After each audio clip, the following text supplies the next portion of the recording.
Warriors, Changing Skies by Erin The Elder's Quest. Sunlight poured down into the gorge, bouncing off the reddish rocks of the cliff face and soaking into Leafstar's fur, where she lay on a warm flat stone at the edge of the river. Her mate, Billy Storm, lay stretched out beside her, lazily nibbling at a rabbit he and Leafstar had caught earlier. The rest of her clanmates were sunning themselves too, drowsing or sharing tongues after a morning's successful hunt. Leafstar could see her three kids, Firefern, Stormheart, and Harrybrook, grooming themselves after shearing a squirrel. A strange pang pierced her ears as she looked up at them, but she couldn't remember why. I learned that move quicker than you. You did not. You couldn't catch a mouse if it ran into your jaws. At the sound of the quarreling voices, Leafstar raised her head and looked around until she spotted two of the clan's apprentices, Hawkpaw and Dustpaw, glaring at each other near the bottom of the cliff. She suppressed a sigh. The two young Toms were good friends as well as littermates, so why they had to give in to this bickering all the time? That's enough. Leafstar meowed sharply. Go find your mentors for some training. You obviously have some energy to burn off. As she spoke, the apprentices spun around to face her, shocked that the clan leader had heard their argument. Hawkpaw ducked his head. Sorry, he muttered. Then both young cats scampered off in search for their mentors. Before Leafstar could lie down again, she saw Echo Song, the Sky Clan medicine cat, emerging from her den at the foot of the cliff. She padded over to Leafstar and Billy Storm, dipping her head in respect. It's time, she meowed. For some reason, her voice sounded unnaturally deep, as if it were the voice of another cat. With a nod of thanks, Leafstar rose to her paws and began to climb the cliff until she reached the gap that separated the main camp from the sky rock. Bunching her muscles, she leapt across, ready to call her clan. It's time. The voice came again. This time, Leafstar opened her eyes to see the outline of a cat standing over her. Okay, Sharkwa, I'm coming. Then she shook off the last shreds of her dream. Leafstar realized that the cat she had spoken wasn't Sharpclaw, her deputy. When SkyClan first formed in the gorge, he was Hawkwing, Sharpclaw's son, and she was in her den in SkyClan camp beside the lake. I'll never see the gorge again, or Billy Storm, or Firefern, or Stormheart. Of Leafstar's family, only her son, Harrybrook, remained. So much death. Sorry, Hawkwing. Leafstar squinted at her deputy, his face blurred with indistinct in the dim light of the den. Anxiety tore at her as if she had leapt onto a bramble thicket. Her vision had been growing worse for some moons, making it hard for her to recognize her clanmates by sight. So far, she had managed to keep the problem a secret except from her medicine cats, but she wondered how long it would be before it was obvious to the rest of the clan. It's time for the ceremony, Hawkwing repeated. His voice was patient, and Leafstar wondered how much he knew or had guessed. Thanks, Hawkwing. I am almost ready. Rising to her paws, Leafstar shook off the scraps of moss and bracken from her nest and gave herself a quick grooming. Then, when she was satisfied that she looked as neat as the clan leader would, she padded out into the open. The extra light made her vision clearer. She knew every paw step out of the camp, so it was easy for her to leap onto the massive boulder from where she addressed the clan.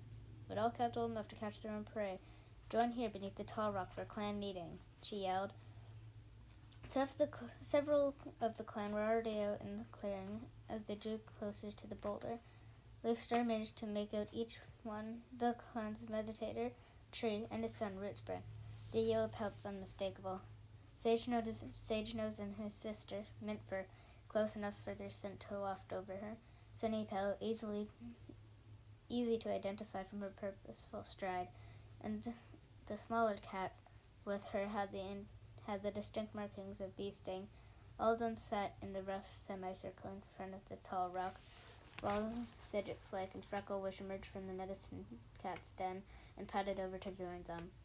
Later mates Nectar Song and Gravelstone, returning from their patrol, pushed through the outer line of the bushes into the camp and hurried across to sit side by side. Meanwhile, Leafstar spotted Needleclaw bustling out of the nursery, herding her two kits, Robin Kit and Starling Kit, out front of her. Kite Scratch, the kit's father, followed them out, his head held high and his chest puffed out with strength. "Just look at you," Needleclaw exclaimed. "Starling Kit, I groomed you moments ago. Have you been rolling in moss?" Starling Kit wriggled uncomfortably at his mother covered him with fierce licks until his black pelt gleamed and his white chest fur shone like snow in the sunlight. Meanwhile, Robin Kit was grooming her reddish-brown fur by herself. "I'm ready," she announced with a smug look at her brother. Kite Scratch lifted something, a spray of bracken. Leafstar guessed off the back of her neck. "You are now," he purred. Come closer," Leafstar called. Warm satisfaction soaked deep into her body.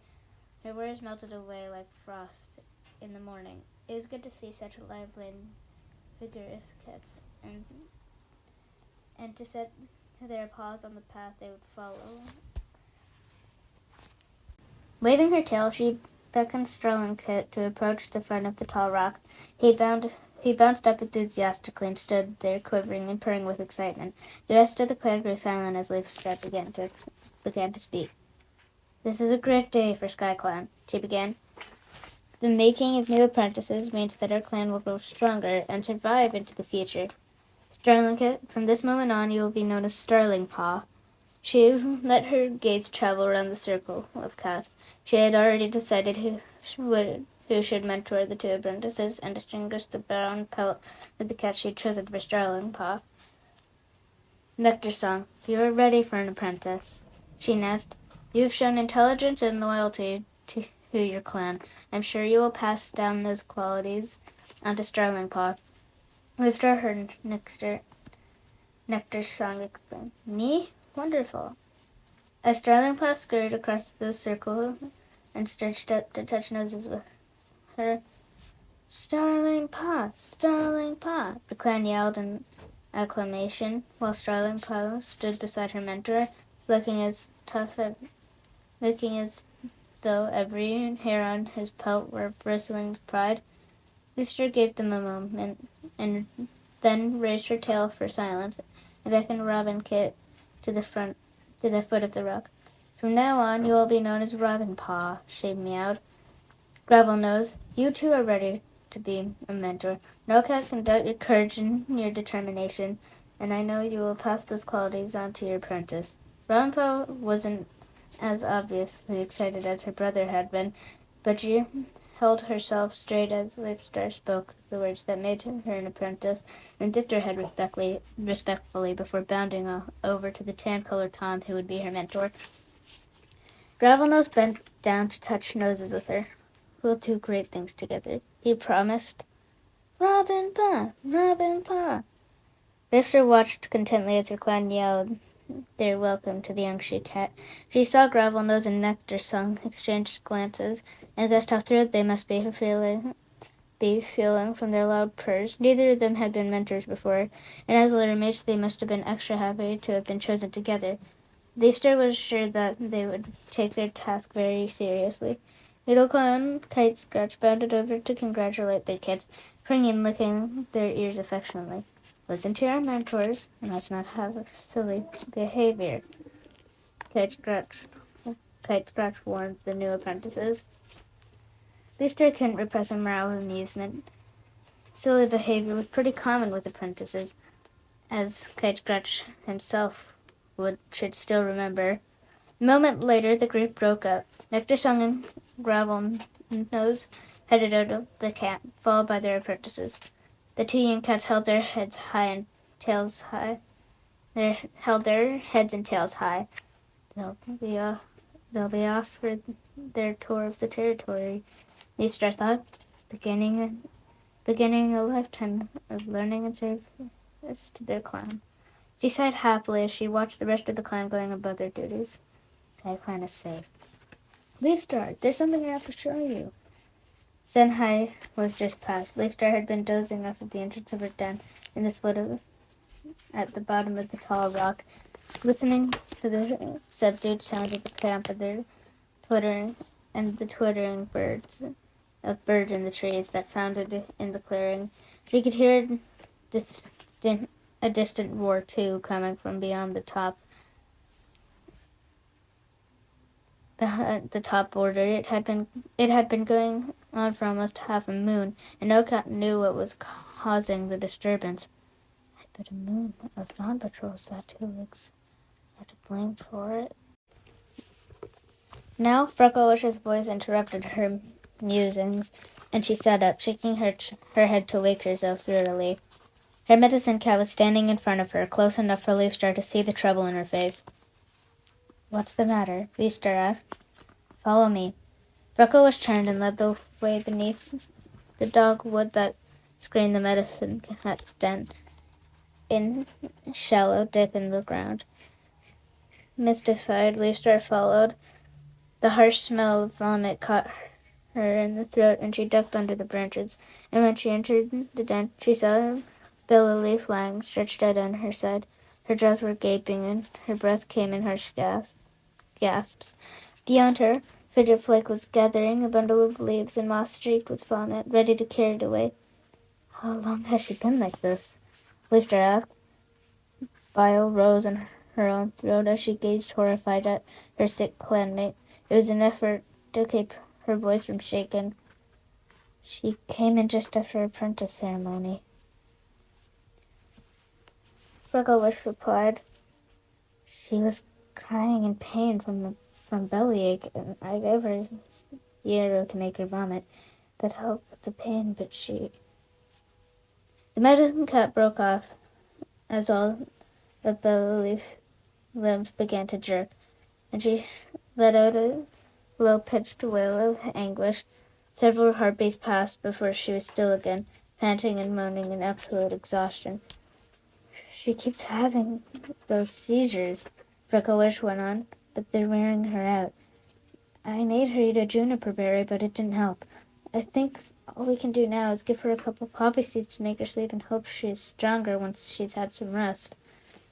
Fidget Flake, who had pushed the soil bedding out of the den, came up with a leaf that Leafstar assumed held the poppy seeds. He crouched down beside Bellaleaf and held the leaf out to her. Mom, lick these up, he murmured encouragingly. You'll feel better when you've rested. He stroked Bellaleaf's head gently with one paw while she licked up the poppy seeds. Gradually, her breathing grew quieter and her eyes closed. Thanks, Tarklan. At least that worked, Frecklewish meowed. But what is causing it? Leafstar asked. Bellaleaf is a senior warrior. She knows not to go around eating crow food or death berries. Frecklewish shook her head. I'd guess that she must have eaten something, but don't ask me what. I've never seen anything like this.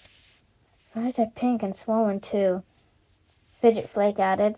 Leafstar couldn't take her eyes off the pale orange she-cow, lying so limp and silent, with the reek of vomit still clinging to her fur.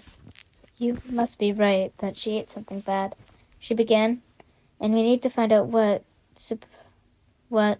Suppose other cats. She broke off at the sound of some cat pushing their way through the branches behind her. She turned to see Sage Nose. Frecklewish, I've got the most awful bellyache, he burst out, scarcely noticing his clan leader was standing there. Can you give me something for it? Leafstar couldn't suppress a gasp of dismay. Sage Nose, another senior warrior, who should know better to eat anything than to eat anything he wasn't sure about, seemed unsteady on his paws, and had the same pinkish tinge as Bellaleaf around his eyes, the vibrant color standing out against his pale gray fur. Yarrow, Frecklewish mewed, as Fidgetflick came up with a couple of leaves in his dress. Eat them, and for Starkland's sake, go and be safe outside the camp, then come back here. Sage Nose took out the leaves with an alarmed glance at Bella Leaf and slid out rapidly out of the den. How many more? Leafstar asked, struggling to suppress panic. Not many, I hope. Frecklewish responded. She sounded more purposeful, as if she was beginning to understand. I think we're getting somewhere. Leafstar, do you know whether Sage Nose and Bella Leaf were out together today? Leafstar shook her head. No, Sage Nose did the dawn patrol. Bella Leaf was out hunting. And there's only one place they could have both have found something that made them sick. For a couple heartbeats, Leafstar didn't understand what the medicine cat was telling her. Oh, great Starkland, she exclaimed at last. The fresh kill pile. Let's take a look, Frecklewish meowed. She led the way out of the camp, with Leafstar just behind her, and Fidgetleg bringing her up the rear. Frecklewish bounded across the fresh kill pile and began pawing at it, separating the prey and giving each piece close to scrutiny. Hawkwing, who was sitting close by, chatting with Tree and Cherrytail, sprang to his paws and stared at her. What's going on? He asked, confusion in his voice. Not replying directly, Frecklewish exclaimed, Look! and pointed to a piece of prey she had dragged away from the breast. Leafstar petted up, peering closely to examine it. The prey, a mouse, looked bony, and its skin seemed loose on its body. Most chilling of all, it had the same swelling around its eyes. Bella Leaf and Sage Nose, a rank odor as Bella Leaf and Sage Nose, a rank odor rose from it. By now, several cats were approaching to see what was going on, gazing curiously at the scattered prey. Leafstar spun around to face them. Stay back, she commanded. There's something wrong here. Something is wrong here. Something is sickening our prey, and we must get to the bottom of this. No cat should touch any of this prey until Frecklewish gives permission. The two medicine cats continued sorting through the pile, separating the poisonous pieces of prey from the ones that still looked and smelled good. Leafstar noticed with a heaviness in her chest that most of the prey had the signs of sickness on it. That the pile was much bigger than the pile that was safe to eat. A few moments later, Sage Nose padded up. He looked shaky, but he was still on his paws. Leafstar guessed that he hadn't eaten as much of the contaminated prey as Bella Leaf had. What's happening? He asked, staring wide-eyed at the medicine cat. Frecklewish turned at the sound of his voice. Did you eat prey from this pile? Sage Nose nodded. Yes, after I came back from the dawn patrol. And did it look like this? Frecklewish pointed with her tail at a nearby vole, scrawny and pink-eyed. Yes. Sage Nose's eyes stretched even wider. Do you mean that's what gave me the bellyache? We think so. It was Fidgetflick who replied. Didn't you think they looked a bit weird? Well, yeah, Sage Nose shrugged. But I was starving. Besides, I thought it must be okay if some cat had put it in the pile. Leafstar drew a long breath. She couldn't blame Sage Nose. The hunting patrols had brought in the poisonous prey without thinking that it looked different from normal. We need to find out why this is happening. She meowed to Hawkwing. You and I should have a meeting with the medicine cats and see if we can... Oh, great Starkland, what now? As she spoke, she spotted a hunting patrol emerging from the bushes into the camp. Squinting her eyes, she managed to identify the separate cats. Turtleclaw and Tiny Cloud were both carrying prey. Cloud Mist was leaning heavily on Rabbit Leaf's shoulder.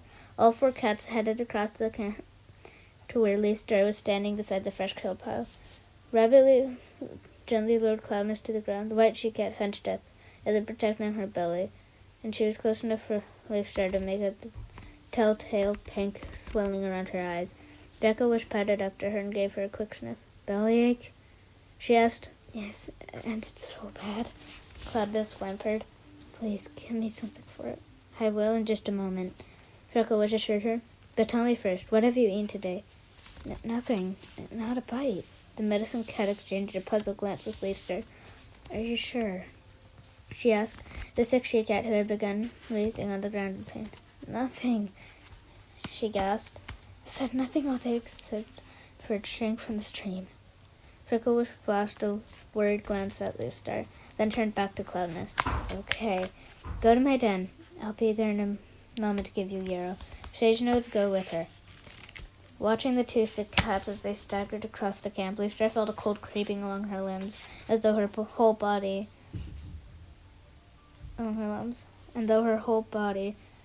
as if she were turning into a cat made of ice. Sick prey was bad enough, but if there was something wrong with the water in the stream, then it would poison cats and prey alike. Suddenly, consciousness of the instant noise, like roaring of the monsters. Leafstar glanced at Hawkwind. She could see her own anxieties reflecting in her deputy's amber gaze.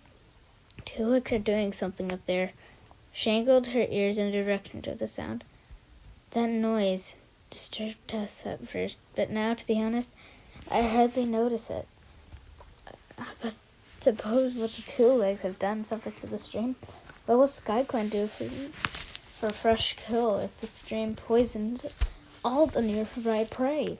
It was Fidget Flake who replied. He had petted up in time to hear Leafstar's desperating question. Look, we've separated all the prey into pieces that look sick and the ones that still look healthy. She meowed, pointing with his tail at the two separate piles. We could try eating the healthy-looking prey cautiously, with Frecklewish and me watching.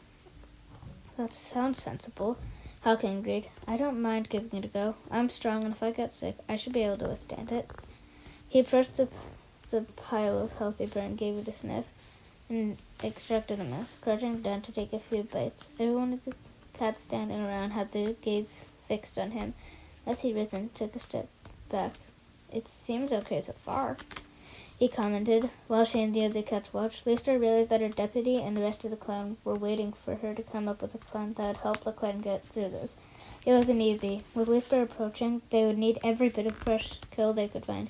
But if most of it wasn't fit to eat, I've always tried to make my clan self-sufficient, she thought, hesitating to speak the words that she knew were inevitable. To begin with, we need to hunt as far away from the streams as we can, she nudged, and farther away from the lake, where our territory opens out. We may be able to find prey that hasn't drunk from the stream, enough to feed ourselves. Really? Cherrytail gave her clan leader a doubtful look. Even when Leaf Bear comes? I don't know, Leafstar admitted. I think we'll have to bring up the problems at the next gathering. Tell the other clans we're having difficulties? Hawking asked, his tone stern and disapproving.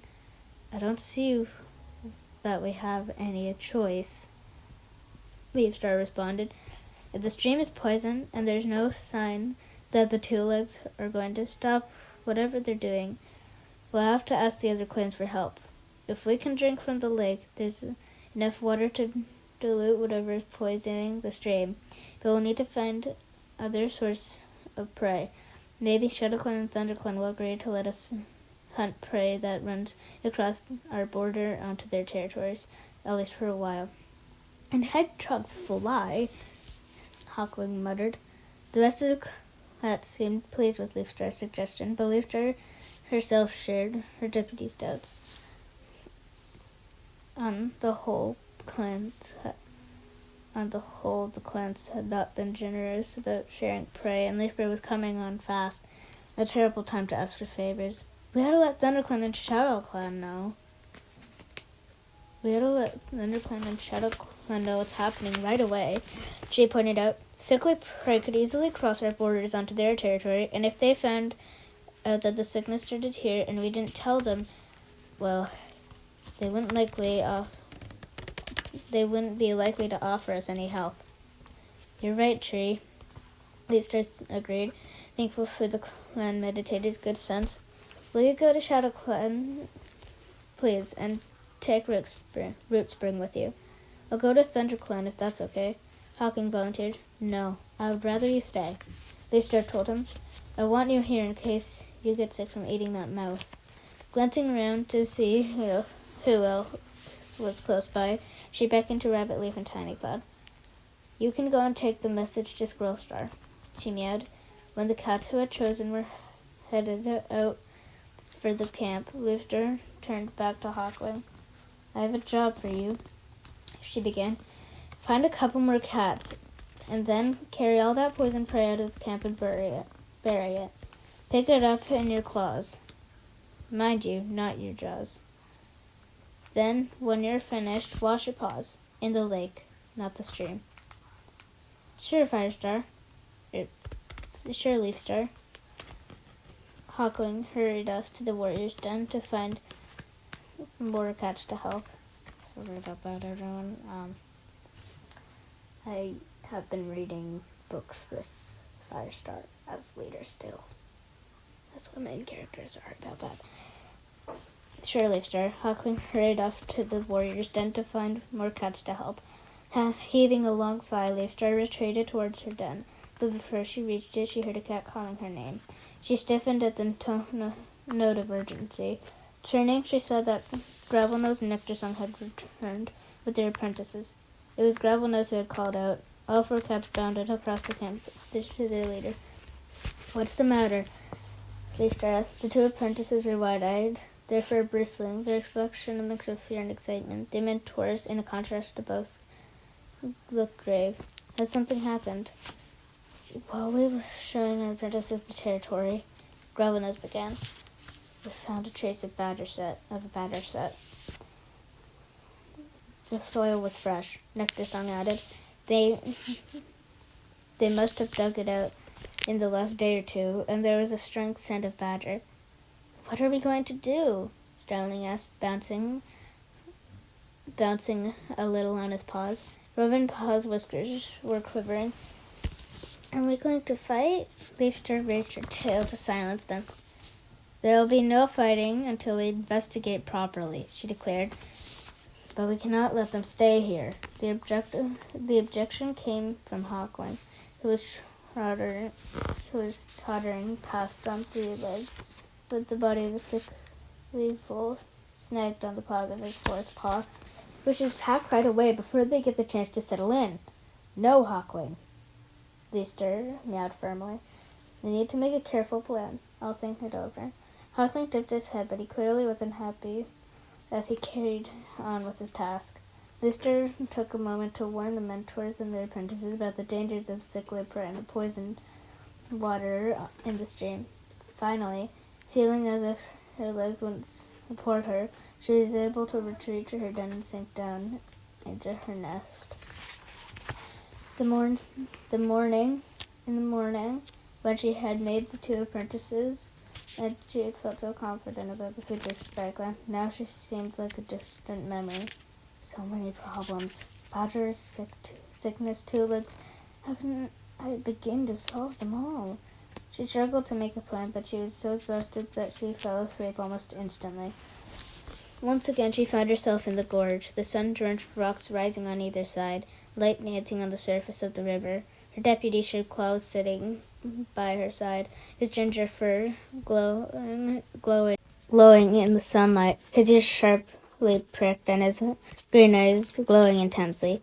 They were discussing something important, but as Leafstar jerked awake again, she couldn't remember what that was. "I've been dreaming so much about the gorge lately." Her whole body cramped with fierce pang of homesickness. The colors there had been so vivid, the outlines sharp. Now the world around her was gray and dim, as though spiders had been spinning their webs over her eyes. Her belly growled, but instead of heading to the fresh kill pile, she decided to ignore it. Prey could be dangerous right now, and even if the healthy prey was safe, it would be harder to find. So she decided she would set an example by eating only once a day. That was her responsibility as leader, to be first in battle and last to the fresh kill pile in hard times. With a sigh, she admitted to herself that between the shortage of prey, whatever the two legs were up to on their borders, and now badgers, she could use some advice. Frecklewish and Fidgetflake were intelligent, competent medicine cats, and she trusted them absolutely. But Echo Song had been her friend in the early days that they had built SkyClan together, and she grieved desperately when Echo Song had died on the journey to find the other clans and their homes beside the lake. Oh, Echo Song, I miss you so much. I wish I could talk with you like we used to. Then an idea flickered into Leistar's mind. She would go alone to the moon pool and see if she could connect to Echo Song or any of her other clanmates in Starclan. Her pose hadn't led her there for a long time. Clan leaders didn't often go to the moon pool without their medicine cats, but there was no reason why she shouldn't. A tiny spark of hope and optimism woke inside Leistar. She looked forward to meeting some of her old clanmates again. Maybe somehow they'd be able to give her answers.